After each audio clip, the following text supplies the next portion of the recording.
اگر آپ پہلی مرتبہ میرے اس چینل کونین کی کامیابی میں آئے ہیں تو ضرور سبسکرائب کرتے جائیں، اور ہاں، لائک شیئر کمنٹ کرنا نہ۔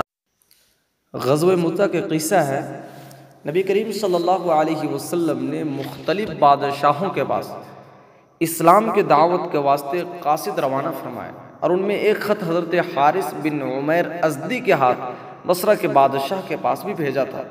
جب یہ مؤتہ پہنچے تو شرحبیل غسانی نے، جو قیصر کو حکام میں سے ایک شخص تھا، ان کو قتل کر دیا۔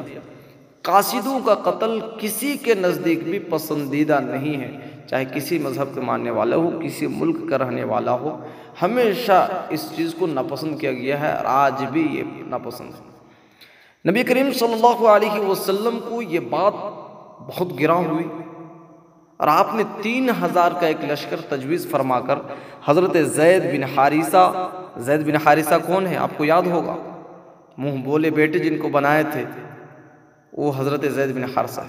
حضرت زید بن حارثہ کو ان پر امیر مقرر فرمایا، اور ارشاد فرمایا کہ اگر یہ شہید ہو جائے تو جعفر بن ابی طالب امیر بنائے جائے، وہ بھی شہید ہو جائے تو عبداللہ بن رواحہ امیر ہوں، وہ بھی شہید ہو جائے تو پھر مسلمان جس کو دل چاہے امیر بنا لے۔ ایک یہودی اس گفتگو کو سن رہا تھا۔ آپ ذرا غور کریں، یہودی نبی علیہ السلام کو کس طرح پہچانتے تھے کہ اللہ کے نبی محمد اللہ کے نبی صلی اللہ علیہ وسلم کس طرح پہچانتے تھے۔ ان باتوں کو سن کر وہ بے لاگر ایک بات میں انہوں نے جواب دیا کہ یہ تینوں حضرات شہید ہوں گے، کیونکہ نبی کے زبان سے نکلی ہوئی بات غلط نہیں ہے۔ اگر یہ شہید ہو جائیں تو جعفر بن ابی طالب بنائے جائے، وہ بھی شہید ہو جائے تو عبداللہ بن رواحہ امیر ہوں، وہ بھی شہید ہو تو مسلمان پھر جس کو دل چاہے بنا لے۔ ایک یہودی پوری گفتگو کو سن کر ایک لفظ میں کہا کہ یہ تینوں ضرور شہید ہوں گے۔ پہلے انبیاء کے اس قسم کے کلام کا یہی مطلب نکلتا تھا اور یہی ہوتا تھا۔ نبی علیہ السلام نے ایک سفید جھنڈا بنا کر حضرت زید کے حوالے فرمایا، اور خود ماں ایک جماعت کی ان حضرات کو رخصت فرمانے تشریف لے گئے۔ شہر کے باہر جب پہنچانے والے واپس آنے لگے تو پھر ان مجاہدین کے لیے ایسی دعا کی کہ اللہ تبارک و تعالیٰ تم کو سلامتی کے ساتھ، کامیابی کے ساتھ واپس لائے، اور ہر قسم کی برائی سے محفوظ رکھے۔ حضرت عبداللہ بن رواحہ نے اس کے جواب میں 3 شعر پڑھے، جن کا مطلب یہ تھا کہ میں تو اپنے رب سے گناہوں کی مغفرت چاہتا ہوں، اور یہ چاہتا ہوں کہ ایسی تلوار ہو جس سے میرے خون کے فوارے چھوٹنے لگے، یا ایسا برچھا ہو جو آنتوں اور کلیجوں کو چرتا ہوا نکل جائے، اور جب لوگ میری قبر پر گزرے تو یہ کہیں کہ اللہ تو قاضی کو رشید اور کامیاب کرے۔ واقعی تو رشید اور کامیاب تھا۔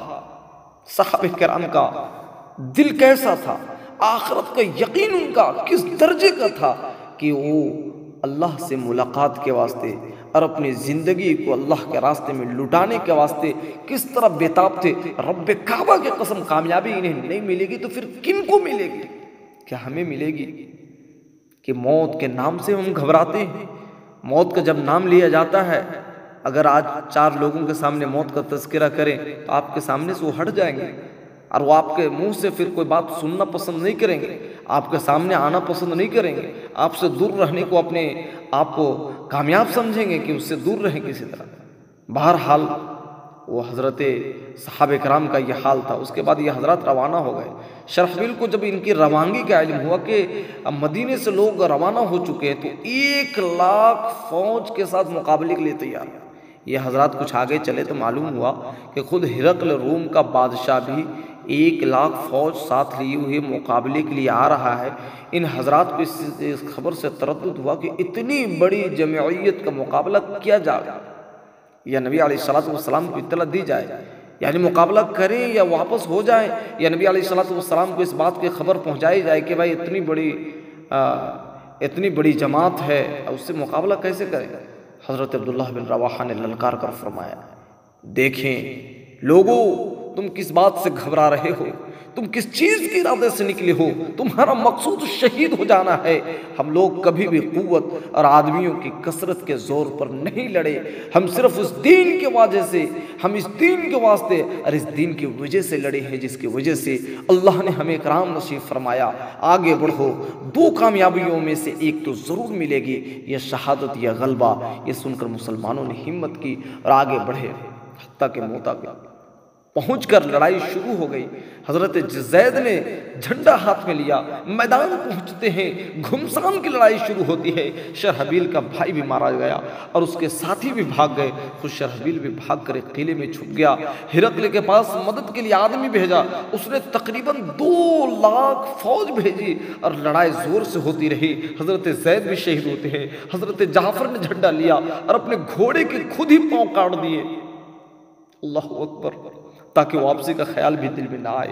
چند اشعار پڑھے جن کا ترجمہ یہ ہے کہ اے لوگوں، کیا ہی اچھی ہے جنت اور کیا ہی اچھا ہے اس کا قریب ہونا، کتنی بہترین چیز ہے، کتنا ٹھنڈا ہے اس کا پانی، اور ملک روم کے لوگوں پر عذاب کا وقت آ گیا، مجھ پر بھی لازم ہے کہ ان کو ماروں۔ یہ اشعار پڑھے اور اپنے گھوڑے کے پاؤں خود ہی کاٹ چکے تھے کہ واپسی کا خیال بھی دل میں نہ آوے۔ تلوار لے کر کافروں کے مجمع میں گھس جاتے ہیں۔ امیر ہونے کی وجہ سے جھنڈا بھی انہیں کے پاس تھا۔ اول جھنڈا دائیں ہاتھ پہ لیا، کافروں نے دایاں ہاتھ کاٹ دیا۔ جھنڈا گرتا ہے، انہوں نے فوراً بائیں ہاتھ میں لیا، انہوں نے بھی وہ بھی کاٹا، تو انہوں نے دونوں بازوؤں سے اس کو تھاما اور منہ سے مضبوطی کے ساتھ پکڑ لیا۔ ایک شخص نے پیچھے سے ان کے 2 ٹکڑے جسم کے اڑا دیے، جس سے یہ گر پڑے۔ اس وقت ان کی عمر 33 سال کی تھی۔ حضرت عبداللہ ابن عمر کہتے ہیں کہ ہم نے بعد میں نعشوں میں سے حضرت جعفر کو جب اٹھایا ہے، ان کے بدن کے اگلے حصے میں رب کعبہ کی قسم 90 زخم تھے، پورا جسم چھلنی ہو چکا تھا، پہچاننے کے قابل نہیں تھی، جسم کی شناخت باقی نہیں رہنے دیا گیا، جسم کا کوئی حصہ پہچاننے کا قابل نہیں تھا، پہچانے نہیں جا رہے تھے۔ لوگوں نے عبداللہ بن رواحہ کو آواز دی، وہ لشکر کے کونے میں گوشت کا ٹکڑا کھا رہے تھے، 3 دن سے کچھ چکھنے کو بھی نہ ملا تھا۔ وہ آواز سنتے ہی گوشت ٹکڑے کو پھینک کر اپنے آپ کو ملامت کرتے ہوئے، حضرت جعفر تو شہید ہو جائے اور تو دنیا میں مشغول رہے، آگے بڑھے، جھنڈا لے کر قتال شروع کر دیا۔ انگلی میں زخم آیا، وہ لٹک گئی، انہوں نے پاؤں سے اس کٹی ہوئی انگلی کو دبا کر کھینچا۔ دوستو، کٹی ہوئی انگلی کو کھینچ رہے ہیں اور اس کو ختم کر رہے ہیں، وہ الگ ہو، اسی کو پھینک دیا، آگے بڑھے۔ گھمسان اور پریشانی کی حالت میں تھوڑا سا تردد بھی پیش آیا کہ نہ ہمت نہ مقابلے کی طاقت ہے، لیکن اس تردد کو تھوڑی ہی دیر گزری تھی کہ اپنے دل کو مخاطب بنا کر کہا، او دل، کس چیز کا اشتیاق باقی ہے، جس چیز کی تردد ہے؟ کیا بیوی کا ہے، اس کو 3 طلاق، غلاموں کا وہ 7 آزاد، باغ کا ہے، اللہ کے راستے میں صدقہ ہے۔ اس کے بعد چند شعر پڑھے جن کا ترجمہ یہ ہے، قسم ہے وہ دل تجھے اترنا ہوگا، خوشی سے اتر یا ناگواری سے اتر، تجھے اطمینان کی زندگی گزارتے ہوئے ایک زمانہ گزر چکا، سوچ تو آخر تو ایک منی کا قطرہ ہے، دیکھ کافر لوگ مسلمانوں پر کھینچے آ رہے ہیں، تجھے کیا ہوا جنت کو پسند نہیں کرتا، اگر تو قتل نہ ہوا ویسے بھی آخر مرے گا۔ اس کے بعد گھوڑے سے اترے، ان کے چچا زاد بھائی گوشت کا ایک ٹکڑا لائے کہ ذرا سا کھا کر کمر سیدھی کر لو، کئی دن سے کچھ کھایا نہیں ہے، انہوں نے لے لیا۔